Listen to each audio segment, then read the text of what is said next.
नमस्कार, आप देख रहे हैं समाचार इंडिया और मैं हूं आपके साथ अनुरागनी। नवरात्रों के पावन दिनों में घर घर देवी मां की आराधना हो रही है और इन दिनों का सबसे खास पर्व है कन्या पूजन।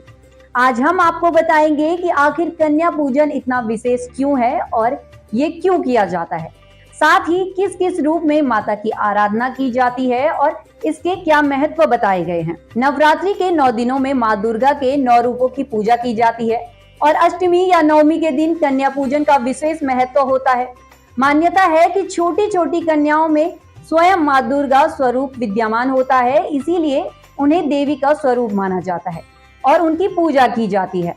शास्त्रों के अनुसार कन्या पूजन में 2 साल की बच्ची को कुमारी, 3 साल की त्रिमूर्ति, 4 साल की कल्याणी, 5 साल की रोहिणी, 6 साल की कालिका, 7 साल की चंडिका, 8 साल की संभवी और 9 साल की दुर्गा स्वरूप माना जाता है। एक मान्यता ये भी है कि इंद्रदेव ने माता दुर्गा को खुश करने के लिए ब्रह्मा जी से उपाय पूछा था, जिसमें उन्होंने बताया कि कुंवारी कन्याओं का पूजन करने से और उन्हें भोजन कराने से माता दुर्गा खुश हो जाती हैं।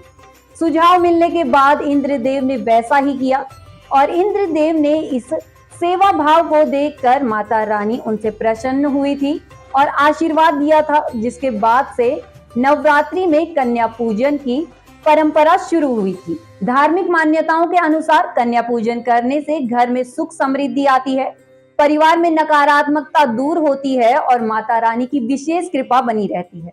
इसी कारण अष्टमी और नवमी पर लोग कन्याओं को घर बुलाकर भोजन कराते हैं, उनके पांव धोकर आशीर्वाद लेते हैं और उन्हें सम्मान पूर्वक उपहार भी देते हैं। तो दर्शकों, कन्या पूजन सिर्फ एक धार्मिक परंपरा नहीं बल्कि नारी शक्ति के प्रति सम्मान का प्रतीक भी है।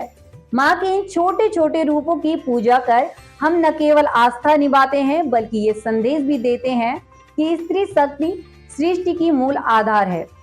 ऐसी ही तमाम जानकारी के लिए बने रहे समाचार इंडिया के साथ। धन्यवाद।